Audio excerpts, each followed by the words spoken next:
The people who made this movie understood that we as a nation right now are just too fractured to even have a common enemy that we can all agree on. So they left it up to our imagination. Who do you hate? Put him in there. You would think that for a nation like us that's been around a while and been through some it wouldn't be this hard to agree on a mutual bad guy. You couldn't have the enemy be an Arab country, that would be Islamophobic. Can't be an Asian country, because that would be racist. Next, you'll be blaming China for COVID. Bill Maher blasts woke Hollywood for ruining movies with forced messaging. He says films now feel like lectures instead of entertainment, and he's had enough. Maher takes aim at studios and executives, and it hits hard. Like, subscribe, and stay tuned for more. Finally, new rule, someone has to tell me why the same film critics who find every movie somehow lacking in woke credentials are all in on Top Gun Maverick, a 2-hour propaganda ad for defense contractors, militaristic jingoism, and every other movie that comes out, all of which are made by liberals for liberals with ardent liberal intent, fall short. If the movie is about poverty, the director didn't grow up poor enough to understand it. If it's about being gay, it's not gay enough. Asian, not Asian enough. Female, not enough agency.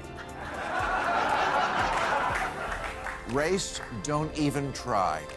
Sidelining, whitewashing, colorism, white saviorism. No amount of virtue signaling is ever virtuous enough. But somehow, 96% of film critics love Top Gun. Maher calls out Hollywood's hypocrisy. No matter how woke a movie gets, it's never enough for critics. The messaging is forced, the boxes are checked, yet outrage remains. Ironically, Top Gun Maverick was one of the few films they praised. Maher's point is clear. Hollywood is chasing approval from people who can't be satisfied, and in doing so, it's sacrificing good storytelling and the joy of movies. I liked it too. It's fun, it's nostalgic. And Tom Cruise has been such an ageless, reliably entertaining movie star for so long, it sometimes makes me think, Jesus Christ, is there something to Scientology?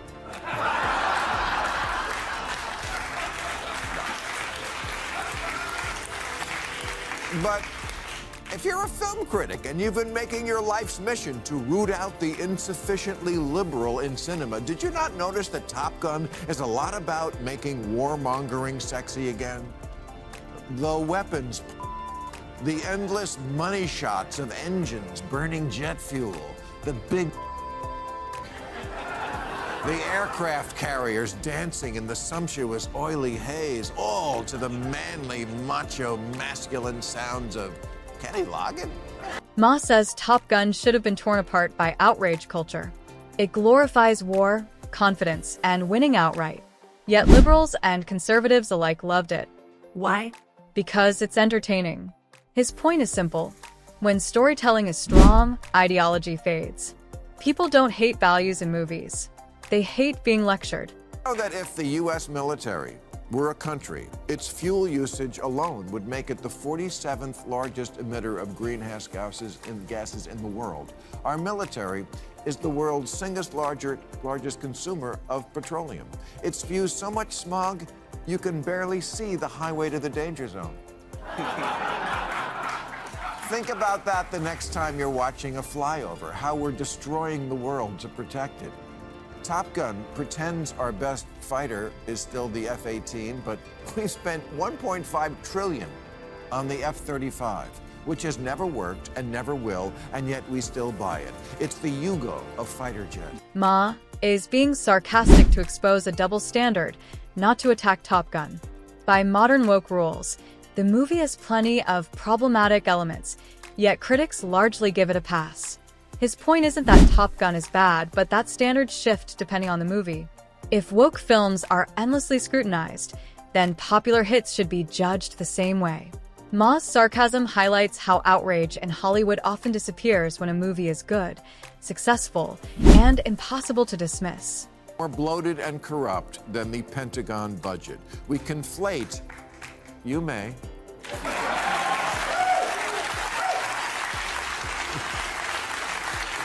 We conflate defense with defense contractors. That's why their budget is $800 billion, more than the next 9 countries combined. In 2003, it was $378 billion.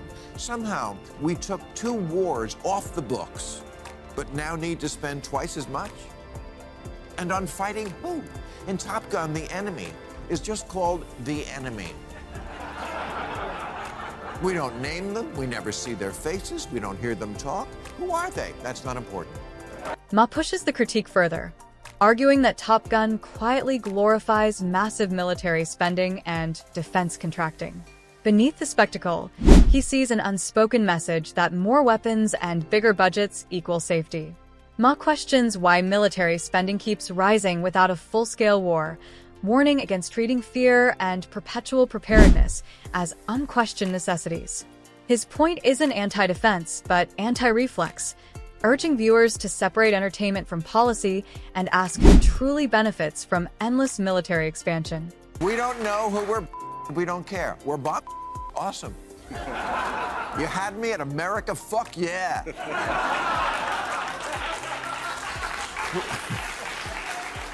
Whose ass we are kicking is on a need-to-know basis.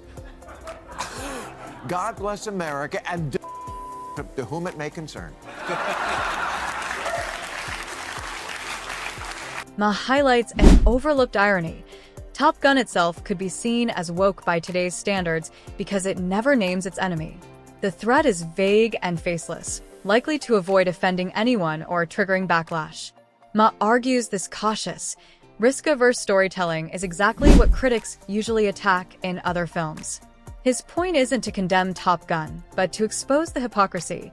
If vague enemies are acceptable here, critics can attack other movies for doing the same. Selective outrage, once again, is the real issue. Enemy, it's not about you, it's about us. We have Tom Cruise and you don't. This is a dick measuring contest. It doesn't really matter who owns the other dick as long as ours is longer. It's just so ridiculous, the enemy. It's like having a movie called Godzilla versus none of your business.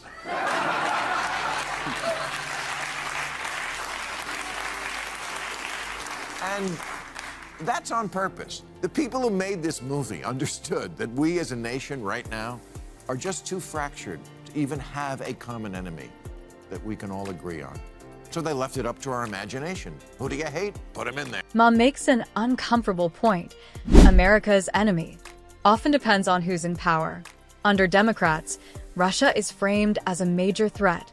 Under Republicans, it's sometimes treated as a potential partner. His point isn't about who's right, but how fluid and political these labels are. That's why movies like Top Gun avoid naming an enemy altogether. It sidesteps shifting partisan narratives. Ma exposes how the idea of a fixed enemy often reflects politics, not objective reality. For a nation like us that's been around a while and been through some shit together, it wouldn't be this hard to agree on a mutual bad guy. It used to be Russia, and still could be, but then Republicans started showing up in I'd rather be a Russian than a Democrat t-shirts and siding with Putin. And liberals, you couldn't have the enemy be an Arab country, that would be Islamophobic. Can't be an Asian country because that would be racist. Next you'll be blaming China for COVID. The irony is clear. Top Gun includes elements that could easily be labeled woke, yet critics praised it without hesitation. Ma's point is that standards shift depending on the movie and the politics around it. That inconsistency makes modern film criticism hard to trust. If critics apply outrage selectively, why let them decide what's worth watching? Ma suggests audiences are better off trusting their own judgment. A movie's value should be measured by how well it entertains and connects, not by ideological gatekeeping. Right, not even a pandemic could unite us. COVID couldn't do it, Russia couldn't do it, China couldn't do it, not even Amber Heard could do it.